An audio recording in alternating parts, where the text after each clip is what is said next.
রূপ যৌবনে পরিপূর্ণ অপরূপা সুন্দরী এক মেয়ে জঙ্গলের পাশে থাকা নির্জন এক মেঠো পথ দিয়ে হেঁটে যাচ্ছে।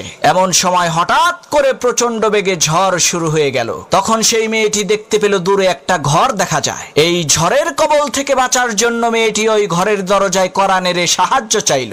একজন টকবগে যুবক ছেলে ঘরের ভেতর থেকে দরজা খুলে সেই সুন্দরী মেয়েটাকে আশ্রয় দিল। এদিকে দিন পেরিয়ে রাত হয়ে যাচ্ছে, কিন্তু ঝড় বৃষ্টি থামার কোনো নামগন্ধ নাই। এমন সময় মেয়েটি দেখতে পেল সেই যুবক ছেলেটি তার হাতের আঙ্গুল মোমবাতির আগুনে পুড়াচ্ছে।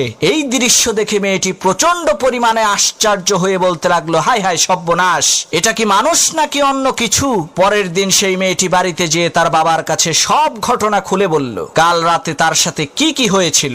তখন সেই মেয়েটির পিতা সেই ছেলেটিকে এসে জিজ্ঞেস করলো, বাবা, গতকাল রাতে মোমবাতির আগুনে তোমার হাতের আঙ্গুল পুড়িয়েছো কেন?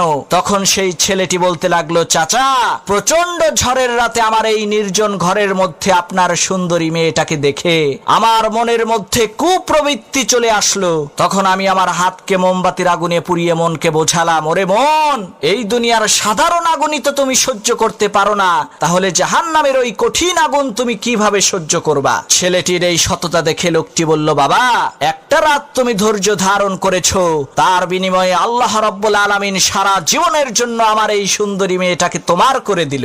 আজই আমি আমার এই সুন্দরী মেয়েটাকে তোমার সাথে বিয়ে দেব, কারণ তোমার মতো সৎ ব্যক্তি খুঁজে পাওয়া এই দুনিয়াতে দুষ্কর।